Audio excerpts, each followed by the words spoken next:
오늘 시간에는 예레미야 그 22번째 시간으로 악에 익숙한 너희도 라는 제목을 가지고 복음 말씀인 예레미야 13장 23절 말씀을 통해서 하나님께서 저와 주신 말씀 함께 나누도록 하겠습니다. 우리는 계속해서 예레미야서를 토요일 날 살펴보고 있습니다. 예레미야는 이제 남유다 왕국이 무너지기 전 하나님의 말씀을 선포했던 선지자였습니다. 이 시대에 이 말세 지말에 우리는 와 있는 것입니다. 이 상황 가운데 하나님께서 교회에게 사명을 주시고 하나님의 말씀을 선포하며 이 땅의 교회들을 깨우는 그 사명을 우리에게 주셨은 줄 믿습니다. 정말로 말세 지말입니다. 온 세상에 어둠이 가득 차 있습니다. 그들의 세력은 우리를 얽매이고 우리를 노예 삼으려고 하는 그런 적그리스도의 세력인 것입니다. 전 세계 가운데 그런 일들이 다 벌어지고 있고 부정과 부패로 인류의 역사가 다 점철되어 있습니다. 우리 대한민국은 괜찮은 줄 알았는데 뚜껑을 까보고 나니까 이렇게 부패하고 타락하여 있습니다. 이렇게 억눌려 있는 것입니다. 미국도 마찬가지이고 전 세계도 다 마찬가지인 것입니다. 이런 상황 가운데 어떻게 이 땅 가운데 정의가 일어날 수가 있겠습니까? 인간은 가슴이 타오릅니다. 정의를 위해서 싸우고 싶습니다. 그러나 인간이 아무리 싸운다 해서 그 정의가 이루어지는 것이 아닌 것입니다. 이것은 마지막 때의 전쟁인 것입니다. 아마겟돈 전쟁과 같은 그런 전쟁이 전 세계 가운데 이루어지고 있는 것입니다. 이제 하나님의 나라들이 하나님의 나라인 교회들이 이제 분연히 일어서야 될 때인 줄 믿습니다. 교회들이 깨어서 싸워내야 되는 줄 믿습니다. 기도로 싸워나가며 하나님의 말씀의 진리의 말씀을 선포하며 이 땅 가운데 이 전쟁을 치러나가야 될 줄 믿습니다. 하나님을 구할 때 우리가 겸비하게 우리 자신을 낮추고 하나님을 구할 때 하나님께서 그 기도를 들으시고 우리 이 땅을 회복시켜 주시는 놀라운 역사를 반드시 이루어 주실 줄 믿습니다. 마지막 때에 약속하신 그 부흥의 역사를 반드시 이루어 주실 줄 믿습니다. 그렇기 때문에 하나님 앞에 간절히 엎드러져서 하나님 우리를 살려 주시옵소서. 이 땅의 황무함을 바라보시옵소서. 하나님 이 땅을 고쳐 주시옵소서. 이렇게 부르짖어야 될 때인 줄 믿습니다. 자, 그런 맥락에서 우리 13장을 읽도록 하겠습니다. 오늘은 예레미야 13장을 읽습니다. 예레미야 13장 1절로 2절 말씀입니다. 여호와께서 이와 같이 내게 이르시되 너는 가서 배띠를 사서 내 허리에 띠고 물에 적시지 말라 하시기로 내가 여호와의 말씀대로 띠를 사서 내 허리에 띠니라. 하나님께서 배의 띠를 사서 배로 만든 띠를 사서 허리에 띠고 물에 적시지 말라 하였습니다. 이것은 하나님께서 예레미야에게 주시는 예언적인 행동을 얘기하는 것입니다. 선지자는 말씀으로서 주로 하나님의 말씀을 선포하고 비전을 받았을 때 그 비전을 나누지만 때로는 이렇게 행동으로서 하나님의 예언의 말씀을 드러내는 일이 있는 것입니다. 예를 들어서 예레미야도 이게 착고 같은 욕이라고 하죠, 영어로. 이것을 이제는 차고 사는 그런 상황을 하기도 합니다. 대표적인 선지자는 에스겔 선지자는 별 이상한 행동을 많이 하게 되는 것입니다. 이 행동으로서 하나님의 뜻을 드러내고 예언을 하는 것을 보게 되는 것입니다. 그 중에 하나가 오늘 13장에 있는 것입니다. 배의 띠를 사서 허리에 띠고 물에 적시지 말라. 그래서 띠를 사서 허리에 맸습니다. 3절 5절 말씀, 여호와의 말씀이 다시 내게 임하여 이르시되 너는 사서 네 허리에 띈 띠를 가지고 일어나 유브라데로 가서 거기서 그것을 바위 틈에 감추라 하시기로 내가 여호와께서 내게 명령하신 대로 가서 그것을 유브라데 물가에 감추니라. 유브라데 강은 저 위에 있는 이스라엘 안에 있는 땅이 아니라 이 갈대아 지방에 있는 그런 강이죠. 거기로 가서 이 띠를 바위 틈에 감춰라 했던 것입니다. 그리고 유브라데 물가에 있는 바위 틈에 그 띠를 감추게 된 것입니다. 6절로 7절, 여러 날 후에 여호와께서 내게 이르시되 일어나 유브라데로 가서 내가 네게 명령하여 거기 감추게 한 띠를 가져오라 하시기로 내가 유브라데로 가서 그 감추었던 곳을 파고 띠를 가져오니 띠가 썩어서 쓸 수 없게 되었더라. 그런데 그 띠가 이제는 이 강가의 물가에 있었기 때문에 수분도 많고요. 그러다 보니까 이 배가 수분을 흡수하고 막 이러다 보니까 띠가 썩어버린 것이죠. 썩어서 쓸 수 없게 된 것입니다.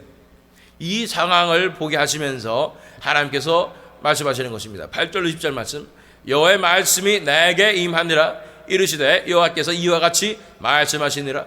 내가 유다의 교만과 예루살렘의 큰 교만을 이같이 썩게 하리라. 이 악한 백성이 내 말 듣기를 거절하고 그 마음에 완악한 대로 행하며 다른 신들을 따라 그를 섬기며 그에게 절하니 그들이 이 띠가 쓸 수 없음 같이 되리라. 그 말씀하시는 것입니다. 그래서 이 띠가 상징하는 것은 바로 유다와 예루살렘의 상태인데, 그 상태는 바로 교만으로 인하여 이렇게 썩었다고 말씀하는 것입니다. 교만은 무엇입니까? 하나님 앞에서 우리가 어떻게 교만할 수가 있겠습니까? 교만은 이것입니다. 하나님 없이도 우리가 살 수 있다고 생각하는 것이 교만인 것입니다. 하나님 앞서서 내가 행동하는 것이 교만인 것입니다. 우리 삶에 문제가 닥쳤을 때 우리가 어떻게 행동하는 것을 보면 우리가 진정한 하나님의 사람인가 아닌가가 드러나는 것입니다. 갑자기 큰 문제가 닥쳤을 때 우리는 무엇을 구하는가? 이 문제를 어떻게 해결해야지 하면서 우리 스스로의 방법을 강구하며 우리 지혜를 구하고, 또는 누구한테 부탁하면은 이 문제를 해결할 수 있을까 이러면서 사람들을 먼저 구하게 된다면, 그것은 우리가 말로는 하나님의 사람이라고 얘기하지만 사실 하나님을 경외하는 것이 아니라는 사실을 우리는 드러내게 되는 것입니다. 진정으로 하나님을 경외하는 자들은 가장 큰 문제가 닥쳤을 때 그 속에서 엎드러지고 하나님 앞에 구하는 것입니다. 하나님, 어떻게 합니까? 나를 불쌍히 여겨 주시옵소서. 하나님께서 인도하여 주시고 하나님께서 다스려 주시는 놀라운 역사 일어나게 하여 주시옵소서라고 겸손하게 하나님 앞에 구하게 되는 것입니다. 그러나 이 유다와 이스라엘의 교만은 무엇입니까? 하나님의 말씀을 듣기를 거절하는 것입니다. 그 마음에 완악한 대로 행하게 되는 것입니다. 자신의 지혜대로, 자신의 생각대로, 자신의 느낌대로 결정하고 행동하고 자기 스스로 문제를 풀 수 있으려고 생각하는 것입니다. 심지어는 다른 신들을 따라 섬겼다는 것입니다. 세상을 섬기고 세상의 방법들을 섬기며 다른 인간들을 의지하며 심지어는 다른 우상까지도 의지하는 모습을 보게 되는 것입니다. 그렇기 때문에 이것이 교만이다 말씀하는 것이고, 내 힘을 의지하는 것이 교만이다. 내가 다른 사람 앞에 내 자신을 높여가지고 나 잘났어 하는 것만이 교만이 아닌 것입니다. 하나님 앞에서는 내가 내 스스로의 힘을 의지하고 내 스스로의 방법을 강구하고 그래서 내 인생을 책임지려 하는 그 태도 자체가 교만이라고 말씀하시는 것입니다.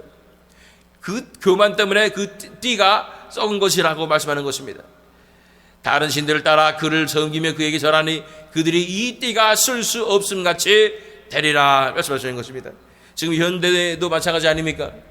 점점 우리 크리스찬이라는 사람들도, 교회들도 이 하나님께 의지하는 그런 교회의 모습이 아니라 점점 우리 자신의 지혜와 세상으로도 배운 경험과 지식을 의지하고 또한 이 세상의 것들을 의지하고 인간들을 의지하는 이런 모습들이 아닙니까? 이것이 다 하나님께서 기뻐하시는 모습이 아니라 교만한 모습이라고 말씀하시는 것을 바라봅니다.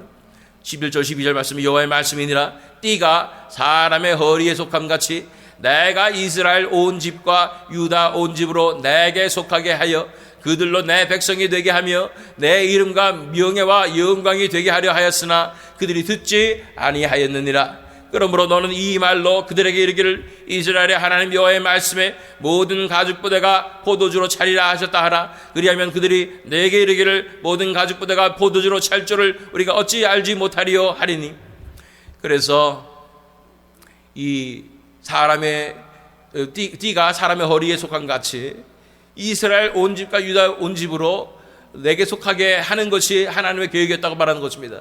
그래서 그 띠가 되어서 하나님의 자랑이 되고 하나님의 영광이 되고 명예와 영광이 되게 하는 것이었는데, 그것을 견디지 못하고 그 교만 때문에 하나님을 떠나서도 우리가 살 수 있다는 그 교만 때문에, 우리 마음대로 하고 싶다는 그 교만 때문에 결국은 그 교만이 죄악을 불러오고 우상숭배의 죄악을 불러오고 세상을 의지하고 인간을 의지하는 그 죄악을 불러오므로 그 띠가 썩어버려서 하나님 앞에 영광이 되지 못하는 그러한 백성이 되었다고 말씀하는 것을 바라봅니다. 하나님께서는 이 마지막 시대에 하나님께서 띠로 허리에 띠를 두르실 그러한 진정한 하나님의 교회들을 찾고 계신 줄 믿습니다. 그래서 교만하지 아니하며 우리 뜻대로 하지 않으며 온전히 머리 대신 예수 그리스도께 맡겨드리며 예수님께 원하시는 대로 순종하며 예수님께서 이 땅 가운데 요한복음에서 우리가 보았던 것이 무엇입니까? 이 땅 가운데 사셨던 그 삶은 뭐냐면 온전히 하나님께만 순종하는 삶을 살았습니다. 스스로의 지혜와 스스로의 판단을 내리지 아니하고 오직 하나님께부터 들은 것대로 행동을 하며 하나님께 여쭤보며 하나님의 뜻대로 순종하는 그 삶을 완벽하게 살아내신 것입니다. 그것이 바로 교회가 살아야 할, 교회가 나아가야 할 그런 방향인 것을 바라봅니다.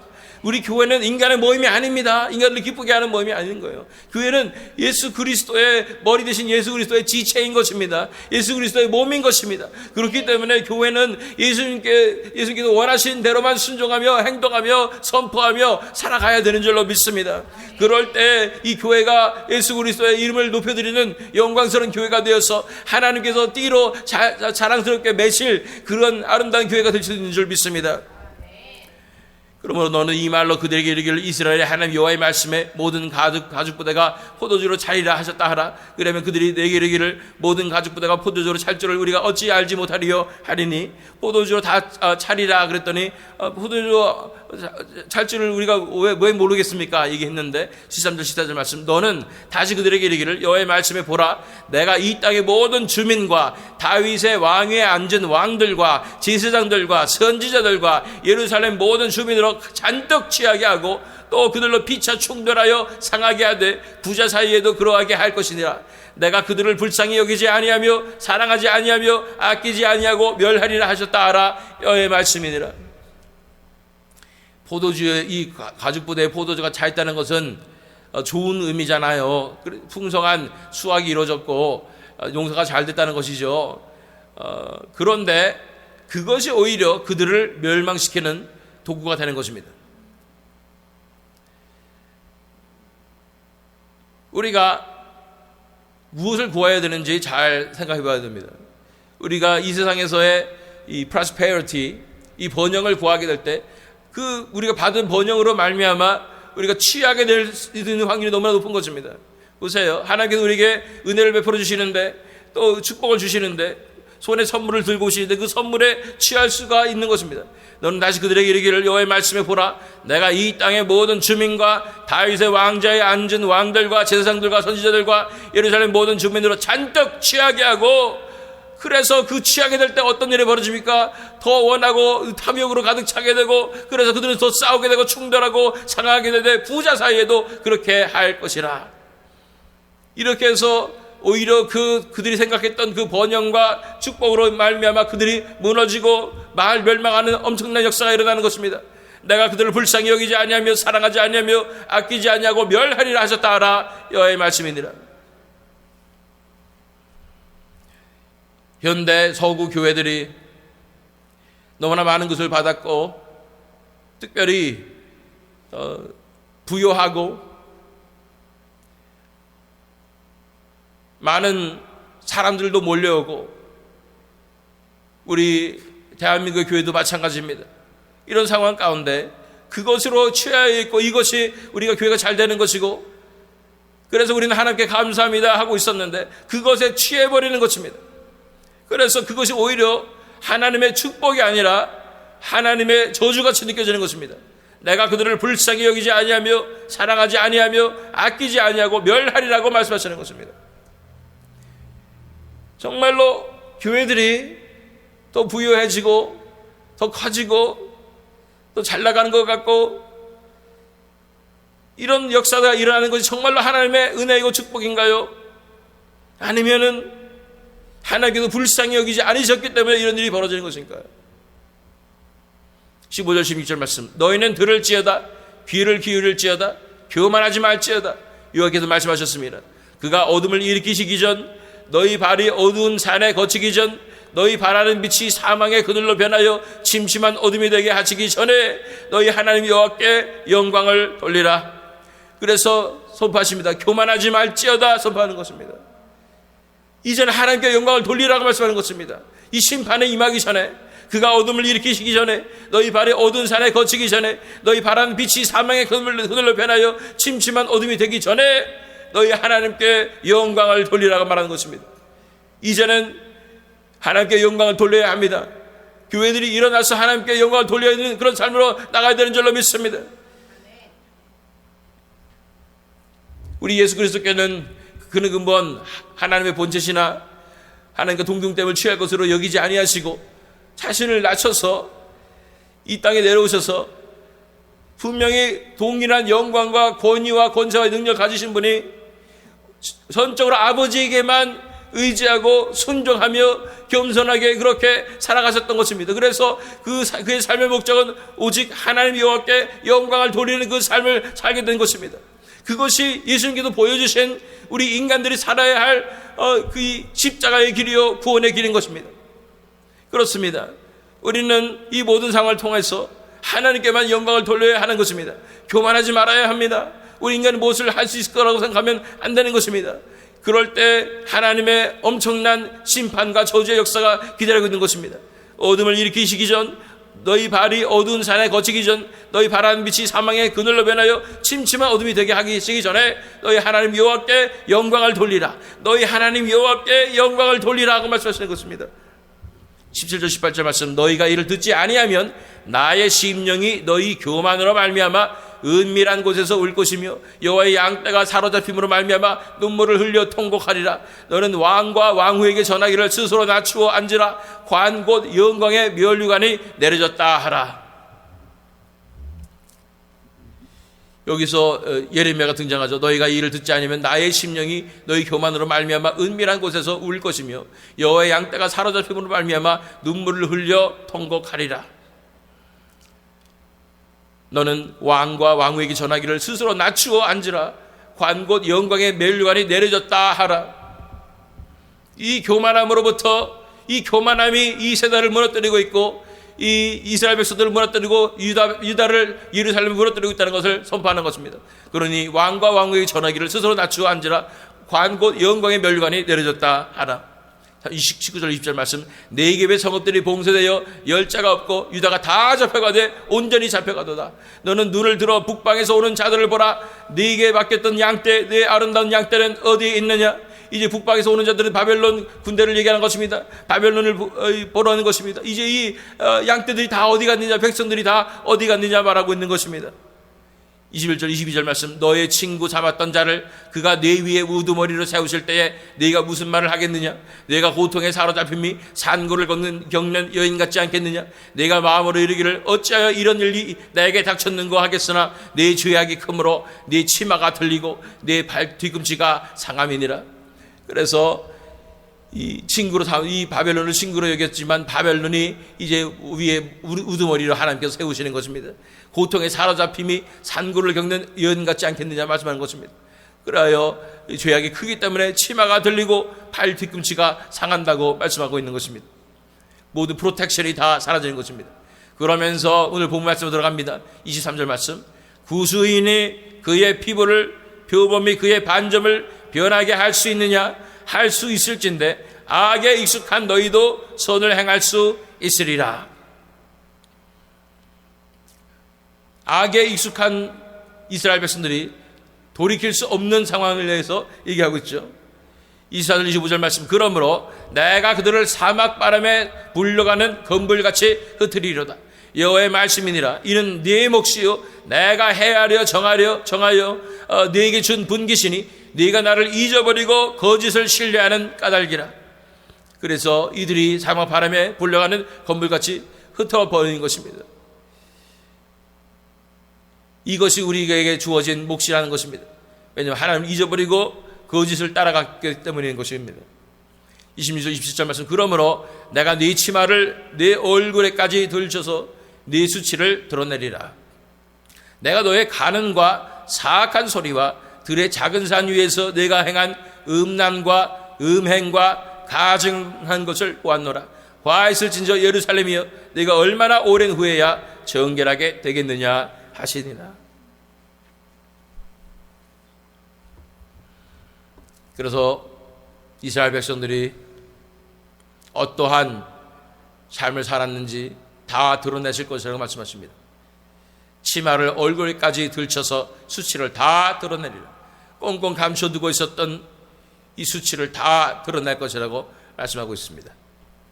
뚜껑을 까보니까 이스라엘 백성들은 형편없었습니다.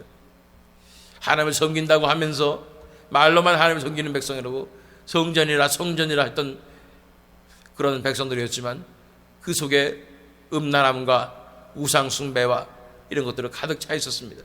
이 우상숭배와 음란함은 함께 갈 수밖에 없습니다. 왜냐하면 이 가나안 땅을 유혹하던 우상들은 다 음란하였습니다. 바알과 아세라와 이런 것들이 음란하게 이스라엘 백성들을 유혹하는 것입니다. 이 전 세계 가운데 이런 음란함이 사로잡고 있는 것을 보게 됩니다. 음란의 시대인 것입니다. 어디서 들어보니까 요새 시대는 아이들이 디지털 네이티브 시대라고 얘기합니다. 무슨 뜻이냐면 태어나 보니까 스마트폰이 있더라 라는 세대라는 것입니다. 그래서 그들은 태어나서부터 그냥 스마트폰이 존재하는 겁니다. 그걸 통해서 갖가지 일을 다 하고 거기에 있는 세상의 미디어의 유혹과 이 모든 것에 완전히 빠져서 사는 것입니다. 그러면서 엄청난 숫자들이 그 음란한 것에 빠져서 사는 것입니다. 점점 세상은 더 음란해지고 있습니다. 그냥 다른 것 때문에 사는 것이 아니라 그냥 즐기기 위해서, 내 몸이 즐기기 위해서 사는 것만 같습니다. 그래서 이 동성애가 이제 합법화되고 전 세계 가운데 이 성혁명이 일어나고 이러면서 결국은 요즘도 이 한국 뭐 드라마 가끔 보면 그러지 않습니까? 다들 그냥 살아가면 하룻밤 자고 뭐 이런 일들이 자연스럽게 벌어지고 불륜이 그냥 막 일어나고 심지어는 근친상간도 막 일어나고 막 이런 것들을 보게 되는 그것을 자연스럽게 받아들여야 되고 또 뭐 이 동성애 이런 것들 뭐 드라마도 막 계속 아름답게 미화돼서 등장하고 이런 세대를 우리가 살고 있는 것입니다. 이런 세대가 어디 있었습니까? 전 세대 가운데. 그 음란하던 로마 제국도 이렇지는 않았을 것입니다. 전 세계가 다 이렇게 음란하게 하나님의 말씀을 떠나서 이렇게 이 성적인 것에 타락한 것에 다 휩쓸려 있는 것입니다. 제가 신학교 다닐 때 이 설문조사 같은 걸 한 것을 본 적이 있는데 목회자들의 몇 퍼센트가 음란물, 이 포르노 중독으로 인해 고통받고 있는가? 뭐 제가 봤을 때 그때 기억으로 90%였던 것 같아요. 그 정도로 이 음란물이 사탄이 그 음란물을 통해서 다 하나님의 사람들을 무너뜨리고 이 남자들은 정말로 다 이것으로 무너져서 다 음란하게 생각하는 것마다 음란하며 이 성적인 것에만 집중하며 그렇게 사는 그런 삶을 살게 되고 여자들도 마찬가지로 로맨틱한 것을 꿈꾸며 이런 것들이 다 음란한 것으로 이 로맨스와 이 드라마와 이런 것으로 다 음란에 대해서 이렇게 된 세대가 이 세대인 것을 바라보는 것입니다. 전 세계가 다 이렇게 되어버렸어요. 사탄이 이렇게 전 세계를 음란한 것으로 사로잡은 것입니다. 이 바벨론의 우리가 이 가나안 땅에 바알과 아세라 이런 것들이 유래가 무엇이냐면 바벨론의 옛날 바벨론의 그 밀교의 이 담무스 뭐 이러한 이 음란한 이런 어머니가 아들과 관계를 하고 막 이런 음란한 그런 신 그래가지고 그런 이 성적인 것을 통해서 풍요가 이루어지고 막 이러면서 그래서 이 바알의 여 제사장들 막 이런 사람들이 사실 창녀였고 이러면서 그 음란한 엄청난 것들 가운데 하나님의 거룩한 백성들이 거기에 가담하여서 그렇게 하나님 앞에 범죄하였으니 하나님께서 얼마나 진노하시겠습니까? 보세요. 그러므로 내가 네 치마를 네 얼굴에까지 들쳐서 네 수치를 드러내리라. 내가 너희 가름과 사악한 소리와 들의 작은 산 위에서 네가 행한 음란과 음행과 가증한 것을 보았노라. 와했을진저 예루살렘이여 네가 얼마나 오랜 후에야 정결하게 되겠느냐 하시니라. 하나님께서 다 드러내실 것이라고 말씀하십니다. 하나님께서 다 치마를 얼굴까지 다 들쳐서 수치를 다 드러낼 것이라고 말씀하시는 것입니다. 어떻게 해야 정결하게 되겠는가라는 것입니다. 이렇게 음란한 이 세대가 어떻게 정결하게 될 수 있겠습니까? 사탄이 그렇게 성적인 것으로 사로잡아서 다 지옥으로 이끌고 있는 이 세대를 어떻게 정결케 하겠냐는 것입니다. 자, 그러면서 다시 한번 본문 말씀을 우리가 묵상하기를 원합니다. 부수인이 그의 피부를, 표범이 그의 반점을 변하게 할 수 있느냐?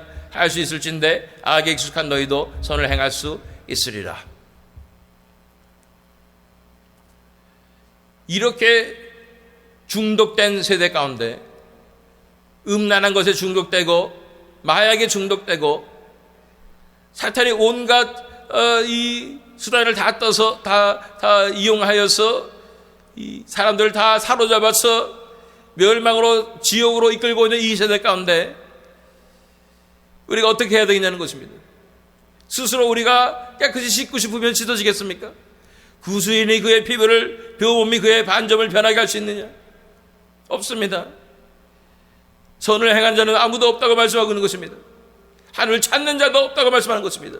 그것이 우리가 전적으로 타락한 이 세대를 말하고 있는 것입니다. 전적으로 타락한 인류를 얘기하고 있는 것입니다.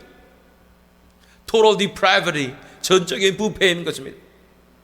이 상황 가운데 어떻게 우리가 살 수가 있겠느냐 말하는 것입니다. 우리가 이렇게 타락하였는데 사탄이 우리를 이렇게 사로잡고 이 음란한 우상숭배로 우리를 이끌고 왔는데 우리가 어떻게 하겠냐는 거예요. 이 세대 가운데 우상숭배가 안 이루어지고 있다고요. 우상숭배합니다. 그것은 이 음란한 여신을 우리는 우상숭배하고 있는 것입니다. 전 세대가 다 음란하며 이 세대가 이 더러운 것을 당연한 것처럼 여기며 TV에서 젊은 아이들이 거의 다 벗고 춤추고 있는 것을 즐기는 이 세대 가운데 그것이 음란의 여신 아니겠습니까? 이것을 지금 섬기고 있는 음녀를 섬기고 있는 것이 우리의 이 세대의 크리스찬들의 교회들의 죄악임을 우리는 바라볼 필요가 있는 것입니다. 구수인이 그의 피부를 표범이 그의 반점을 변하게 할 수 있느냐? 할 수 있을진데 악에 익숙한 너희도 선을 행할 수 있으리라. 그러다 우리는 선을 행할 능력도 없고 하나님을 선택할 수도 없습니다. 오라 나는 공고한 사람이다. 내가 원하는 것은 하지 못하고 이 육체가 원하는 대로 그냥 해서 이렇게 멸망으로 다 전 세대가 끌려가고 있고 전 세계 아이들이 다 이렇게 고통받고 있는 이런 상황 가운데 우리가 어떻게 해야 되겠냐는 것입니다.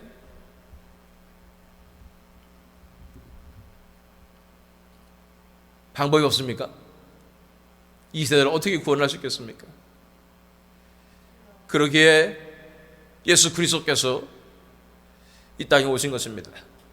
그러기에 그 음란한 우리를 위하여 이렇게 하나님께서 종기로 그분의 형상을 따라서 아름답게 지으신 우리가 이렇게 음란한 것에 우리 몸을 내어주고 창기가 합하는 자는 그의 영과 합해지는 것인데 그렇게 음란하게 우상숭배하여 살았던 이런 우리 더러운 우리를 예수님께서 그 죄를 짊어지시고 어떻게 그 고귀하신 분이 죄를 짊어지시고 십자가에서 돌아가실 수 있는지 정말 우리는 그 수치를 도저히 드러낼 수가 없어서 차라리 죽을지언정 내가 이 꽁꽁 감춰졌던 이 수치를 어떻게 드러내겠습니까? 하지만 예수님께서 오히려 십자가 위에서 그 수치를 발가벗게 해주시고 그렇게 자신이 수치를 통하여 우리의 이 수치를 가려주신다는 게 말이 됩니까 이게?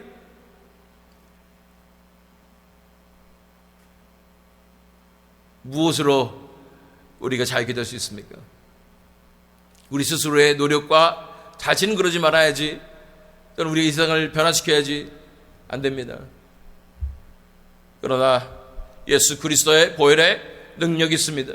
그 흘리신 보혈로 말미암아 그 보혈은 우리가 죄가 주홍 같을지라도 눈과 같이 희게 되는 놀라운 능력의 보혈인 줄 믿습니다. 예수 그리스도의 보혈이 흘려졌기에 우리가 그 보혈을 의지하여 나아갈 수 있는 줄 믿습니다. 예수 그리스도에게만 소망이 있는 것입니다. 우리 인류의 소망이 어디 있습니까? 이렇게 하나님을 배신하고 타락하여서 전적으로 우상 숭배하고는 이 인류에게 무슨 소망이 있겠습니까? 그러나 예수 그리스도가 소망이십니다. 예수 그리스도께서 그 십자가에서 그 보혈을 흘려주셔서 그 보혈을 통하여 우리를 깨끗하게 씻어줌으로 말미암아 우리가 정결케 될 수가 있는 것입니다. 우리 같이 이 더러운 자들도 정결케 될 수 있다고 말씀하시는 것입니다. 오라 우리가 변론하자 말씀하시는 것입니다. 너희 죄가 주홍빛 같을지라도 눈과 같이 희게 되는 놀라운 역사가 우리가 하나님께 돌아갈 때 일어나게 되는 줄 믿습니다. 이것이 십자가의 능력이요 보혈의 놀라운 능력인 줄 믿습니다.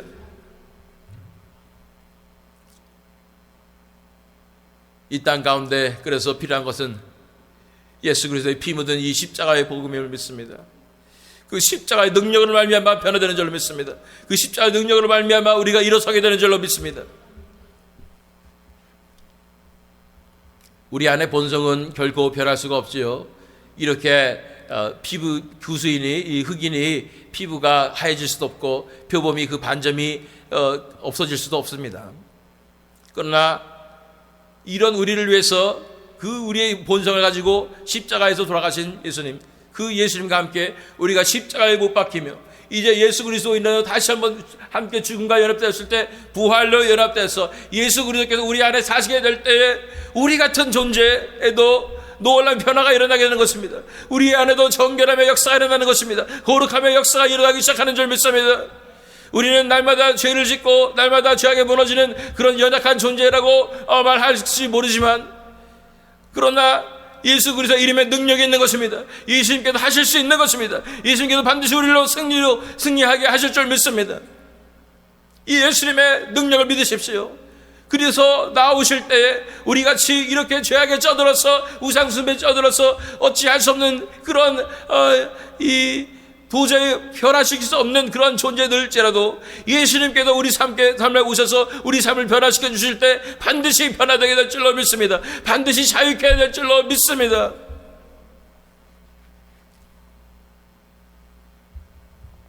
왜냐하면 예수님께서 우리 안에서 사시니까요. 예수님의 그 생명의 놀라운 능력이 우리 삶에 나타나시니까요. 나의 삶은 왜 변화가 되지 않는가? 나는 아무리 노력을 해도 끊을 수가 없고, 죄악을 끊을 수 없고, 이 세상을 끊을 수 없고, 그러니 나는 어찌할꼬라는 그런 사도 바울의 고백처럼 나는 공고한 사람이로다 라는 것을 당연한 것처럼 생각하며, 그러나 어쨌건 하나님께서 끝날에는 나를 은혜로 구원하실 것이다 라는 생각을 가지고 있을지 모르겠습니다. 예수님에게 능력이 없으십니까? 이 예수님의 능력을 믿지 못한 채 당연히 내가 이렇게 죄악 가운데 살아가고 찌들어 살아가고 이런 것이 당연하게 느껴지고 그것을 정당화하고 성도가 이렇게 사는 것도 다들 이렇게 사는데 라고 사고 계십니까? 그것은 예수님의 능력을 믿지 못하는 것입니다. 예수님께서 우리 안에 살아계시는데 어떻게 우리가 죄악 가운데 머물 수가 있겠습니까? 예수님께서 우리 안에서 사시면 죄악부터 해결하시는 것입니다. 예수님의 능력으로 말미암아 이 죄악을 이겨내는 놀라운 권세를 갖게 되는 줄 믿습니다. 거기까지 나가야 합니다. 그냥 예수님께서 내 죄를 용서해 주셨으니까 나는 아무리 죄를 저질러도 다시 또 회개하면 용서해 주시겠지, 거기서 머물면 안 되는 거예요. 이제 내 삶 가운데 예수님께서 직접 다스리는 그 삶으로 인하여 내가 이 죄악으로부터 승리하는 그 삶이 날마다 이루어져야 하는 것입니다.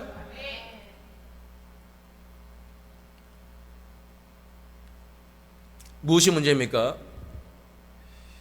믿지 못해서 그렇습니다. 정말로 예수님께서 내 인생을 다스릴 때 내 삶 가운데 그런 정결함과 거룩함의 역사가 일어날 것을 믿지 못해서 그런 거예요. 다른 사람들 다 보니까 다 그렇게 살고 있는 것 같은 거예요. 그러니 예수님께서 나서신 줄 내 삶이 어떻게 변할까 이러고 있는 거예요. 그리고 내가 이 악한 것들에 이 속임수에 속는 거죠. 그래서 너는 절대로 이걸 내려놓을 수가 없어, 너는 절대로 이것에서부터 자유롭게 될 수 없어 라고 속삭이는 이 속삭임에 속는 것입니다. There is freedom. 주의 영이 계신 곳에는 자유가 있습니다. 진리가 너희를 자유케 하리라 말씀하십니다.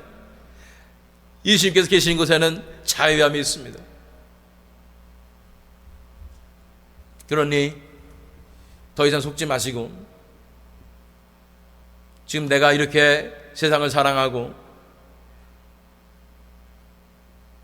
세상의 쾌락을 사랑하고 이 음란한 죄악을 저지르고 있고 이런 모든 상황이 당연히 그렇게 될 수도 있다고 생각하는 것을 다 내려놓고 이제는 하나님 나를 불쌍히 여겨 주시옵소서, 나를 고쳐 주시옵소서, 이제 내가 할 수 없어서 내 인생을 이렇게 살 수 없어서 예수님 앞에 다 맡겨드리오니 예수님 나를 불쌍히 여겨주시옵소서 라고 간절히 부르짖고 나아가게 될 때, 그리고 십자가에 이 세상을 십자가에 못 박고 나도 세상에 대하여 십자가에 못 박히고 이렇게 예수님께로 나아가게 될 때, 예수님께서 이제 내 삶 가운데 진정으로 역사하시고 사시는 그 삶의 능력으로 나가게 될 줄로 믿습니다. 우리는 할 수 없습니다. 우리는 우리 스스로를 변화시킬 수 없습니다. 그러나 예수님께서는 하실 수 있는 것입니다. 예수님의 능력으로 말미암아 우리를 깨끗하게 씻어주시는 것입니다.